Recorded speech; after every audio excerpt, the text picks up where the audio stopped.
SIR प्रक्रिया शुरुआत से ही सवालों में घिरी हुई है। विपक्ष इसका खुलकर विरोध कर रहा है। उसी कड़ी में अब यूपी में एसआईआर की पहली लिस्ट आते ही अखिलेश यादव ने लिस्ट पर सवाल उठाते हुए चुनाव आयोग को घेर लिया है।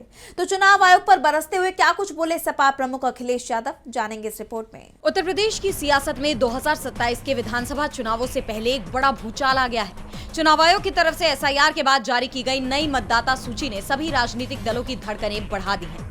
ऐसा इसलिए क्योंकि इस संशोधन प्रक्रिया के बाद राज्य की वोटर लिस्ट से करीब 2 करोड़ 18 लाख मतदाताओं के नाम काट दिए गए हैं। अब प्रदेश में कुल मतदाताओं की संख्या घटकर 13 करोड़ 25 लाख रह गई है।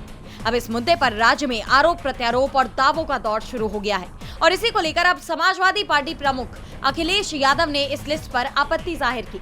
उन्होंने कहा, जब भारतीय जनता पार्टी मुद्दों से हारने लगती है तो वो इंस्टीट्यूशंस के पीछे छिप करके वॉर करती है और इस समय इतने एक्सपोज्ड हैं, ईडी के नाम पर एक्सपोज्ड हैं, इनकम टैक्स के नाम पर एक्सपोज्ड हैं, सीबीआई के नाम पर एक्सपोज्ड हैं पूरी तरह।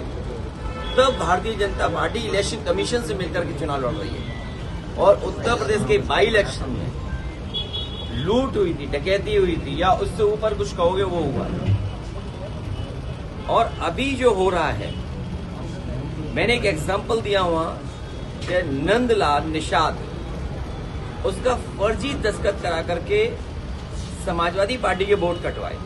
जो व्यक्ति साइन नहीं कर सकता उसके फर्जी साइन बीजेपी के लोगों ने किए, लेकिन इलेक्शन कमीशन किसी पे कार्रवाई नहीं कर रहा। जब कार्रवाई नहीं कर रहा तो आप समझ लो सरकार के साथ कौन है।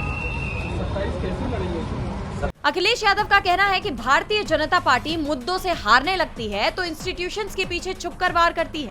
यानी साफ है कि एसआईआर का मुद्दा 2027 के यूपी चुनाव में भी बड़ा मुद्दा बनने वाला है और विपक्ष इस पर चुप नहीं बैठेगा। डीबी लाइव की रिपोर्ट।